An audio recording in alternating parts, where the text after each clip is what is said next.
Orang healthy minded ini biasanya ekstrovert. Dia lebih terbuka dan tidak baper, tidak emosional, tidak sensi. Pikirannya cerah. Kalau ada orang yang tidak cocok dengan dirinya, ya dimaklumi saja. Mungkin itu memang ketetapannya Allah, manusia itu beda-beda.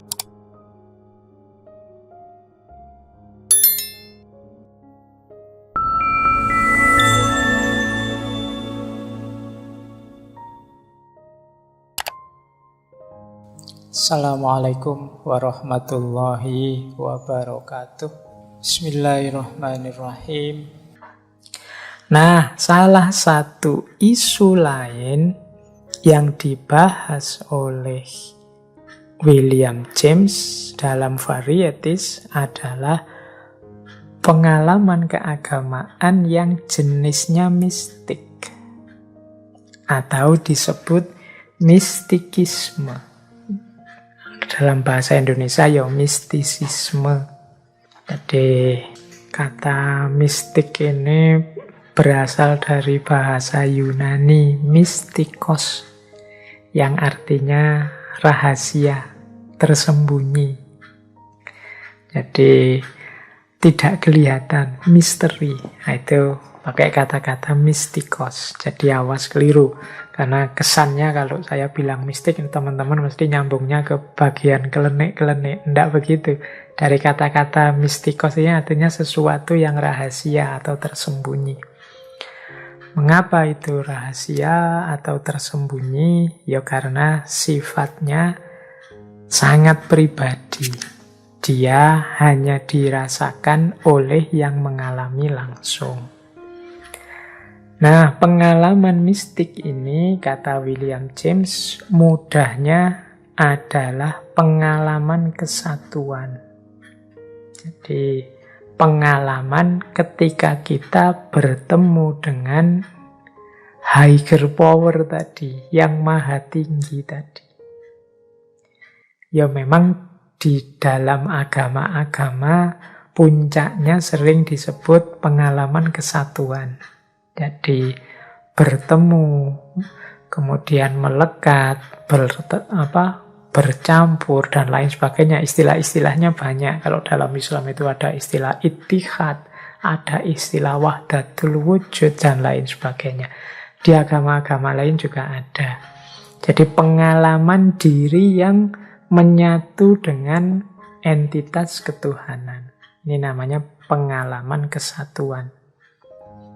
Ya mudahnya kalau level kita itu pengalaman berhubungan dengan Tuhan itu misalnya kita merasa, ya Allah, alhamdulillah, ya Allah itu sayang sekali padaku, hidupku itu nyaman terus. Kita merasa dilihat Allah terus, kita merasa disayang oleh Allah terus, diguyur aneka nikmat terus. Jadi rasanya Allah itu dekat dan perhatian terus pada kita. Itu juga sejenis pengalaman mistik. Jadi, ya meskipun puncaknya orang sering menyebut ya bersatu sampai merasa egonya hilang. Ya satu teori begitu, tapi nanti versi yang lain ya tidak sampai sebegitunya, hanya merasa sangat dekat saja. Jadi mukorobah sekaligus murokobah. Mukorobah itu kita yang mendekat ke Tuhan. Murokobah itu Tuhan yang senantiasa mengawasi kita dan kita yang punya kesadaran bahwa aku ini selalu diawasi Tuhan. Nah, ini bagian dari pengalaman mistik. Cirinya apa pengalaman mistik ini? Ini mungkin dulu pernah saya singgung dalam sesi ngaji filsafat yang secara khusus membahas pengalaman keagamaan, tapi secara umum, tidak hanya dari William James. Jadi pengalaman mistik ini cirinya 4. Yang pertama ineffability, yang kedua noetic quality, yang ketiga transiensi, dan yang keempat passivity. Nah, ini belajar lagi ini. Yang pertama apa? Pengalaman berhubungan dengan Tuhan itu seperti apa sih indahnya, rasanya, dan lain sebagainya. Yang pertama cirinya ineffability. Ineffability itu tidak bisa dikatakan, tidak bisa dijelaskan. Ini pengalaman yang jenisnya menakjubkan, indah, luar biasa. Seperti apa indahnya, seperti apa menakjubkannya, seperti apa luar biasanya, tidak tahu. Menjelaskannya susah, rasakan sendiri. Nah, jadi pengalaman mistik itu sesuatu yang tidak terjelaskan. Loh Pak, kemarin itu ketika kita bahas tasawuf itu kan banyak Pak konsep-konsep, teori-teori yang menjelaskan tentang pengalaman berhubungan, bahkan pengalaman bersatu dengan Tuhan. Ya bisa dijelaskan modenya, polanya. Tapi kan itu belum ketemu hakikatnya, karena hakikatnya ada di rasa. Yang paling hakiki namanya rasa ini loh, yang tidak mudah dijelaskan.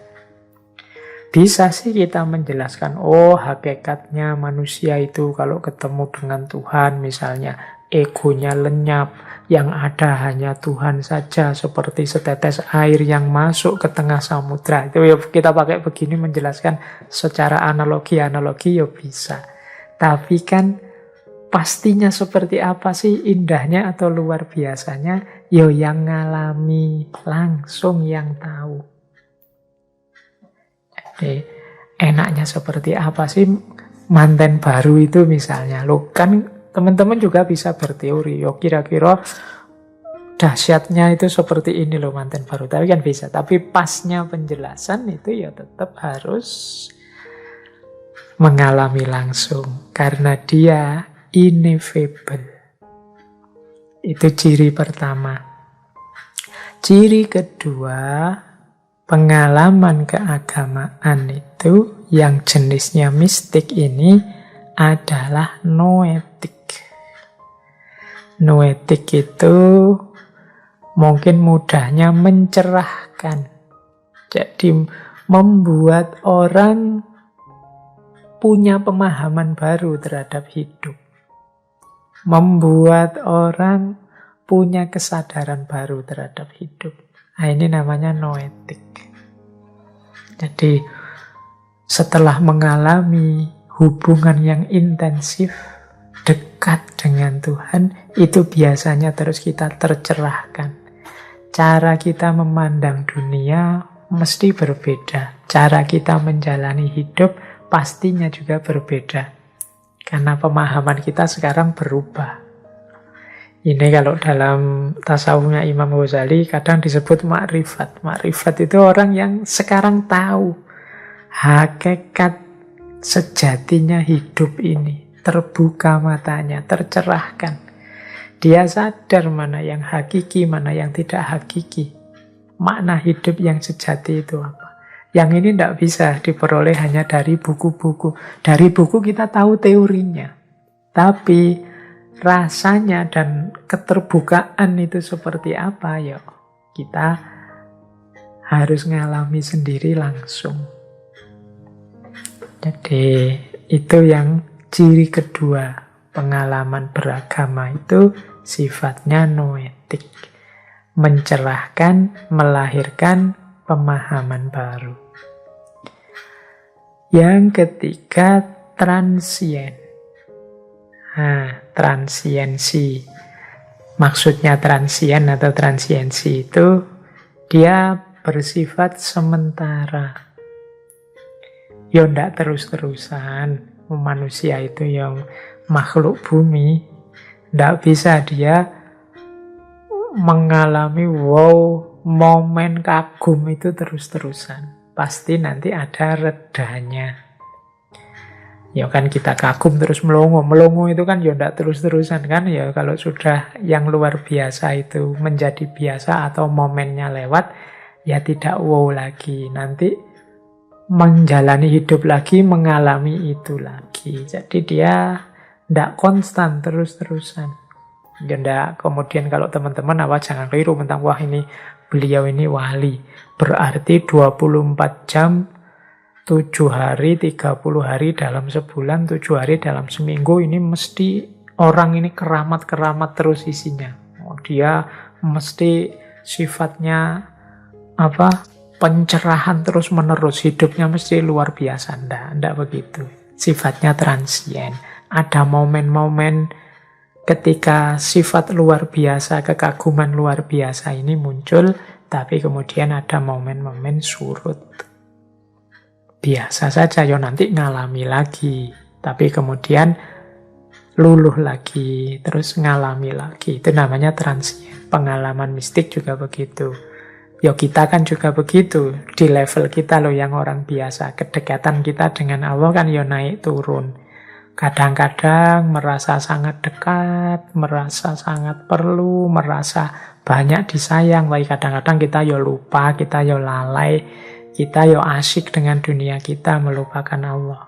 Nah, itu memang sifatnya penghayatan, pengalaman keagamaan itu transien, sementara. Yang keempat, passivity. Passivity ini artinya pasif, di luar kontrol kita.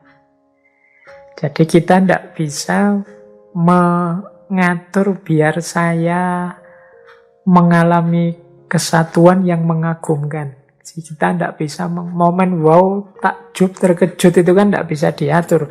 Kalau diatur, direncanakan mungkin tidak jadi wow, tidak jadi tercerahkan prosesnya kita sadari.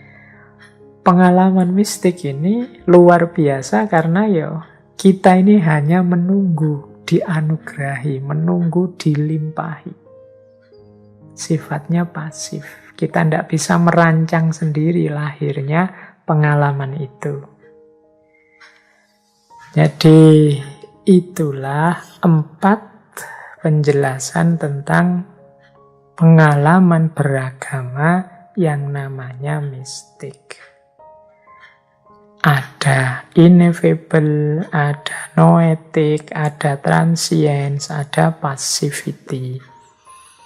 Jadi belajar agama itu dari pengalamannya, dan jenis pengalaman puncak dalam agama namanya mistikisme. Cirinya mistikisme 4 tadi. Baik, kita lanjutkan. Nah, sekarang masih dari varieties, menurut William James, penghayatan orang terhadap agamanya itu bisa dibagi 2. Yang pertama, orang yang menghayati agamanya dengan paradigma kontrol. Yang kedua, orang yang menghayati agamanya dengan paradigma pasrah. Jadi ini 2 gaya beragama. Ada paradigm of control dan paradigm of surrender. Yang satu ingin mengontrol, menata hidupnya agar sesuai dengan ajaran-ajaran agama. Yang satu lebih suka pasrah, menyerahkan dirinya dalam pengalaman agama. Jadi memang gayanya berbeda. Biasanya yang paradigma kontrol ini mungkin beragama yang lebih fokus pada ajaran-ajaran, aturan-aturan fikih, aturan-aturan akidah, ini boleh, ini tidak boleh, dan lain sebagainya. Nah, ada yang kebalikannya, beragama pasrah. Kalau ini tidak lagi fokus pada aturan, tapi fokus pada memasrahkan jiwanya sepenuhnya kepada Tuhan. Kalau kita bisa dua-duanya, alhamdulillah. Tapi biasanya dalam diri seseorang itu ada salah satu yang dominan. Meskipun unsur-unsur ini saling berkait. Nah, kalau dalam paradigma kontrol itu cara beragamanya bisa dijelaskan melalui pengetahuan-pengetahuan. Biasanya muncul tradisi-tradisi.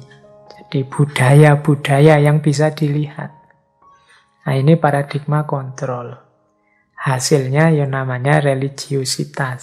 Bagaimana manusia menghidupkan religinya, agamanya, sejak dari pikiran sampai kemudian diwujudkan dengan tindakan.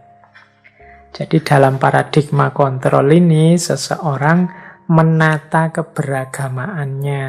Apa yang harus saya percaya, apa yang harus saya lakukan, apa yang harus saya pahami, saya jalani. Nah, ini ditata. Ini paradigm of control. Tapi ada juga orang yang tidak fokus ke situ. Tidak fokus ke situ itu tidak fokus pada apa saja yang harus aku pahami, aku ketahui, dan aku jalankan secara tertib, terkontrol. Tapi dia lebih fokus pada bagaimana aku menyerahkan diriku, memasrahkan diriku sepenuhnya kepada Dia yang Maha Tinggi. Jadi menarik ya kalau ada waktu kita diskusikan paradigm of control ini. Biasanya beragama berorientasi fikih kalau dalam Islam, mudahnya begitu. Kalau paradigm of surrender ini biasanya banyak kita temukan dalam mode-mode keberagamaan sufistik. Kalau William James membagi dua, seolah-olah ini tidak saling berkaitan. Tapi apa yang mungkin kita pasrah saja dalam agama tanpa tahu sisi-sisi kontrolnya. Sisi kontrol itu siapa yang harus kita pasrahi, aktivitas seperti apa yang menjadi implikasi dari kepasrahan kita, dan lain sebagainya. Ya mau tidak mau tetap membutuhkan fikih. Paradigm of control juga begitu. Apa kita berhenti hanya pada aspek fikih saja, pada aktivitas-aktivitas fisik peribadatan saja? Karena kalau hanya berhenti di situ, ya kita akan kehilangan kedalaman yang hakiki dari agama, yaitu kepasrahan kepada Tuhan, kemudian melibatkan aspek rasa dan spiritualitas. Ini sebenarnya dua-duanya penting, tapi memang dalam cermatannya William James, orang itu biasanya ada kecenderungan-kecenderungan yang lebih kuat. Ada yang kecenderungan sufistiknya kuat, sementara ada pula yang kecenderungan fikihnya kuat. Mana yang lebih penting? Ya dua-duanya penting, cuma biasanya saling mendukung, saling menguatkan. Meskipun seringkali terjadi juga saling kritik, saling menjatuhkan dari dua paradigma ini. Misalnya yang fikih menganggap orang tasawuf itu sesat, sementara yang tasawuf menganggap orang fikih itu dangkal. Ya kalau sampai level ini ya berarti ya dua-duanya sudah ada di jalur yang keliru. Baik, ini paradigm of control dan paradigm of surrender. Menarik, nanti kalau ada waktu bisa kita diskusikan. Nah, ada lagi gagasan menarik dari William James sehubungan dengan pengalaman keagamaan ini, yaitu orientasi beragama yang berbeda dari orang yang kondisi jiwanya berbeda. Jadi ada orang yang orientasi beragamanya, kata William James, namanya healthy minded. Orang beragama dengan pikiran yang sehat. Istilahnya healthy minded. Ada juga orang beragama yang didasari oleh sick souls. Jiwa yang sakit, jiwa yang menderita. Nah, mari kita lihat bedanya apa. Ya kita sebenarnya dalam hidup ini ya tidak sepenuhnya bisa ngontrol. Kita itu harus punya pikiran yang sehat atau harus menghindar dari jiwa yang sakit. Karena kita dalam hidup ini dinamis sekali, mengalami banyak peristiwa-peristiwa yang kadang di luar kontrol kita. Sehingga meskipun kita inginnya selalu sehat, lahir batin pikiran, tapi kadang-kadang momen-momen tertentu membuat jiwa kita tersakiti. Nah, orang-orang yang sedang sick souls ini orientasi beragamanya berbeda dengan orang-orang healthy minded. Kita lihat ya, cirinya beragama yang healthy minded. Nanti kita bayangkan dengan orang-orang beragama yang cirinya sick souls. Terus kita cermati kita ada di mana. Atau jangan-jangan kita ya pernah mengalami dua-duanya. Kata William James, beragama yang healthy minded, beragama yang menggunakan pikiran sehat, yang pertama, mereka memandang dunia ini adalah anugerahnya Allah yang indah. Jadi dunia ini adalah fasilitas, nikmat, anugerah yang diberikan oleh Allah. Karena itu mereka lebih menikmati dunia. Orang healthy minded itu mestinya lebih mudah bersyukur. Nah, ciri kedua, orang healthy minded itu biasanya mereka tidak butuh argumen-argumen, analisis-analisis mendalam. Mereka sudah menikmati kok dengan pemahaman-pemahaman dasar saja. Mereka tidak perlu lagi analisis-analisis jelimet, justifikasi akal, dukungan argumen ini, argumen itu. Tidak. Mereka sudah menikmati apapun yang diberikan oleh Tuhan, dunia dan isinya termasuk yang mampu mereka jangkau. Jadi mereka ini tidak terlalu membutuhkan analisis-analisis pendalaman. Mereka lebih menikmati. Ini orang healthy minded. Yang ketiga, orang healthy minded ini lebih optimis, lebih gembira dalam hidupnya. Ya, cirinya dulu pernah kita ngaji tentang akhlak gitu ya. Orang yang husnul khuluq, cirinya antara lain bisa menikmati agama, mereka ini selalu bersyukur, selalu gembira. Dan itu tampak di wajahnya selalu tersenyum. Jadi akhlak dasar itu kelihatan dari wajah yang selalu tersenyum. Oh, enggak gampang loh wajah selalu tersenyum itu. Kita itu apalagi sekarang era medsos. Kita mungkin sudah mulai jarang tersenyum.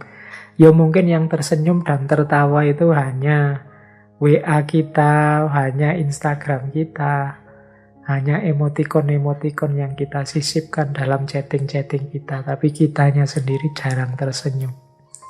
Kitanya sendiri mungkin banyak mengeluh, kitanya sendiri banyak marah, banyak terdistraksi oleh hal-hal tidak penting kiri kanan kita. Kita lupa untuk menikmati hidup, bersyukur. Nah, orang-orang healthy minded ini orang-orang yang senantiasa bersyukur.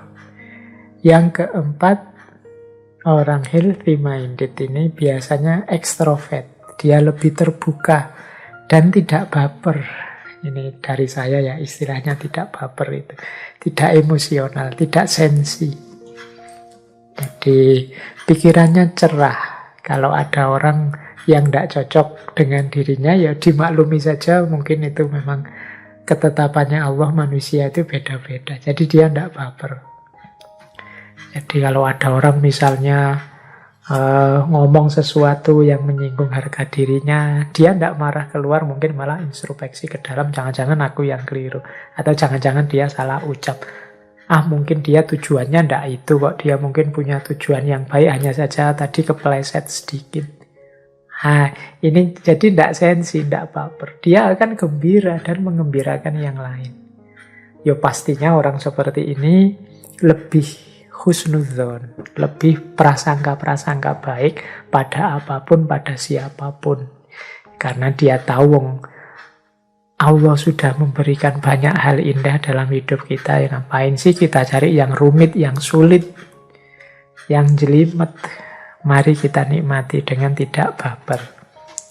Nah, terus terbuka dan tidak kaku. Jadi dia tahu hidup ini beragam, situasinya berubah-ubah. Nah, terus orang healthy minded ini dalam beragama lebih melihat hidup ini sebagai rahmat. Bukan sebagai ujian, sumbernya dosa, sumbernya kecelakaan. Kan ada. Nanti kalau di kelompok Six Souls banyak melihat agama melihat dunia ini sebagai sesuatu bencana, dunia ini sebagai ujian, dunia ini isinya adalah godaan-godaan, negatif melihat dunia. Nah, orang-orang healthy minded ini lebih positif. Mereka melihat dunia sebagai ladang cinta dan kasih sayang, bukan ladang dosa dan kemurkaan. Nah, kemudian orang-orang healthy minded ini tidak merekomendasi hidup yang anti dunia atau menjauh dari dunia. Mereka bisa menikmati dunia sekaligus dekat dengan Tuhan. Jadi, tidak masalah untuk dekat dengan Allah itu tidak harus diberi syarat menjauh dari dunia. Bahkan dunia bisa kita kendarai, bisa kita manfaatkan untuk jadi jembatan kita semakin dekat dengan Allah. Nah, ini gaya healthy minded. Kan nanti ada gaya sebaliknya yang dunia ini ujian, dunia ini cobaan, dunia ini jelek. Kita tidak boleh menuju dunia, kita harus melihat ke yang sejati, yang akhirat. Sehingga terus dunianya ditinggal. Nah, orang healthy minded tidak begitu cara beragamanya.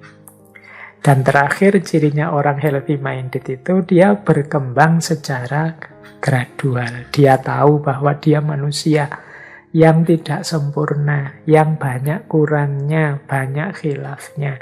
Tapi dia siap memperbaiki diri setahap demi setahap, selangkah demi selangkah. Inilah cirinya orang yang healthy minded. Jadi ya memang kelihatan lebih cerah hidup ini kalau kita beragama dengan healthy minded atau dengan pikiran yang sehat. Nah, kebalikan dari beragama yang healthy minded adalah beragama yang Six Souls. Jadi Six Souls ini yang muncul dari jiwa-jiwa yang sakit. Orang-orang dengan jiwa yang sakit ini melihat hidup sebagai penderitaan. Mungkin dia pernah ngalami musibah, mungkin dia pernah ngalami konflik, atau mungkin dia punya trauma-trauma tertentu. Sehingga menurut dia, selain agama, selain Tuhan, semuanya tidak penting. Semuanya adalah penderitaan. Hidup ini adalah penderitaan. Maka kita harus mendaki jalan spiritual. Nah, jadi agama menjadi mungkin ya dalam tanda petik pelarian mereka dari berbagai musibah, penderitaan, khususnya penderitaan batin yang mereka alami. Ya, penderitaan batin itu mungkin konflik, rasa bersalah, rasa jauh dari Tuhan, mendapat musibah, tertimpa kejahatan tertentu. Itu kan orang banyak sekali mengalami peristiwa-peristiwa traumatik, mengejutkan jiwanya. Nah, ini orang-orang Six Souls. Nah, orang yang semacam ini, ya ciri utamanya tentunya kebalikan dari healthy minded tadi. Ini keberagamaannya adalah keberagamaan yang murung. Keberagamaan yang tidak ceria. Cirinya paling tidak 4. Yang pertama pesimis. Tidak optimis. Mereka ini mungkin punya pandangan dunia ini memang penjara bagi kita. Biarlah di dunia ini penderitaan. Tidak ada kebahagiaan di dunia ini. Tidak apa-apalah dunia dikorbankan, yang penting aku harus selamat di akhirat. Ini gaya pesimis. Mungkin dia pernah mengalami, kata William James, peristiwa-peristiwa traumatik yang membuat dia kecewa terhadap dunia, pesimis terhadap dunia. Selain pesimis, dia juga introvert. Tidak terbuka, tidak suka bergaul secara terbuka dengan orang lain. Ada pandangan juga mungkin yang mendasarinya, kata William James, anggapan bahwa manusia itu hakikatnya jahat. Manusia itu hakikatnya ambisius. Manusia itu hakikatnya penuh hawa nafsu. Maka kalau ingin selamat, jangan terlalu banyak dekat bergaul dengan orang lain. Karena kita akan terpengaruh, kejernihan kita akan tercemari. Ini makanya kebanyakan orang-orang Six Souls ini lebih tertutup, lebih introvert. Kemudian biasanya orang-orang ini pasif. Jadi pasif itu pokoknya saya pasrah saja segalanya kepada Yang Maha Kuasa. Mungkin hidupku yang seperti ini itu memang takdirnya, ketentuannya. Biarlah aku nikmati penderitaan ini. Terus dia pasif. Jadi dunianya ditinggalkan dengan orientasi ke akhirat atau ke kekuatan yang maha tinggi.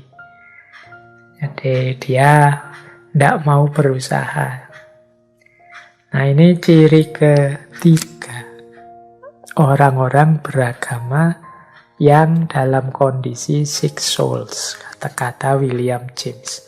Dan yang terakhir, kalau tadi yang healthy minded itu sadar bahwa dia harus berubah setahap demi setahap, biasanya orang-orang dengan Six Souls ini mengalami proses ingin langsung jadi orang yang baik tiba-tiba 100%.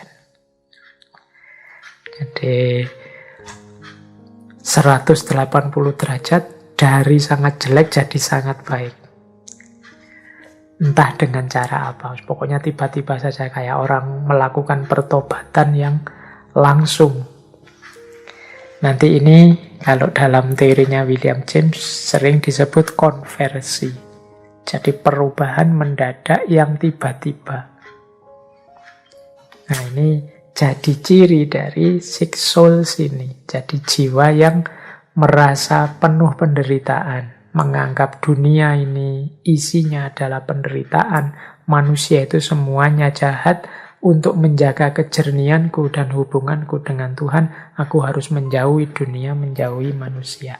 Nah, ini proses ini biasanya diawali dari konversi. Konversi itu perubahan drastis. Konversi itu pembalikan terhadap orientasi hidup. Nah, kita bahas sebentar ya yang konversi ini. Konversi ini bagian juga dari pengalaman keagamaan. Kata William James, konversi itu satu bentuk pengalaman keagamaan di mana hidup seseorang mengalami dramatic spiritual turning atau dramatic spiritual turn, mengalami balik arah spiritual yang dramatis. Saya tidak tahu ya, mungkin istilah konversi ini kalau hari ini itu dekat dengan istilah yang kita pakai dengan istilah hijrah. Jadi mengalami pembalikan orientasi hidup yang dramatis. Konversi itu bisa dari orang yang tidak beragama terus jadi beragama. Atau orang yang dari satu agama mungkin karena kecewa dengan agamanya yang lama atau karena terpesona dengan agamanya yang baru terus dia pindah agama. Atau bisa juga dari orang yang tidak terlalu serius beragama menjadi sangat serius beragama. Nah, yang terakhir ini mungkin yang hari ini sering kita sebut dengan istilah hijrah. Berarti hijrah itu ya kalau pakai teorinya William James ini termasuk dramatic spiritual turn. Jadi balik arah spiritual yang dramatis. Ya bagi yang mengalami konversi ini diyakini sebagai intervensi Tuhan atau hidayah dari Tuhan. Makanya ini istilah ini kan sering kita pakai, kata-kata hidayah ini. Meskipun kadang-kadang kita pakai untuk meledek orang. Wah, misalnya ada orang kok keliru atau menurut kita sesat, terus saya doakan semoga kamu dapat hidayah ya. Nah, itu seolah-olah mendoakan tapi hakikatnya ya meledek. Ini pentingnya kita memahami siyakul kalam ya. Hari ini kadang-kadang ada orang guyon dianggap serius. Kita anggap berdoa ternyata melecehkan. Kita anggap memuji ternyata menjatuhkan dan lain sebagainya. Nah, jadi konversi ini bagi yang ngalami biasanya dipahami sebagai sebentuk hidayah. Ini yang membuat orang setelah lama mengalami hidup dalam gelisah dan galau, akhirnya tercerahkan. Setelah lama melakukan pencarian spiritual, akhirnya menemukan yang dicari. Tidak ada angin, tidak ada hujan, tiba-tiba mengalami pencerahan yang luar biasa. Kan ini momen-momen hidayah itu. Jadi dia tidak mesti kita dapat. Kita harus berusaha dan berdoa dulu. Atau memang kehendak Tuhan kita diberi hidayah. Jadi bagian dari pengalaman keagamaan kita itu ada kalanya orang-orang tertentu mengalami konversi. Baik, ya alhamdulillah kalau dia mengalami seperti yang nomor 3 tadi, dari tidak serius beragama menjadi serius beragama. Meskipun kemudian ayo diperhatikan keberagamaan teman-teman yang mungkin mengalami konversi ini, adakah levelnya healthy minded ataukah sick souls, ataukah ada di paradigm of control ataukah paradigm of surrender dan lain sebagainya. Itu peta-peta yang sudah dijelaskan sebelumnya, mungkin penting juga kita tengok lagi. Nah, kita lanjutkan. Ciri-ciri dari pengalaman konversi itu setidaknya ada 5. Jadi, apa sih cirinya orang ini mengalami pembalikan spiritual? Yang pertama biasanya orang-orang ini loss of worry. Tidak lagi takut pada banyak hal.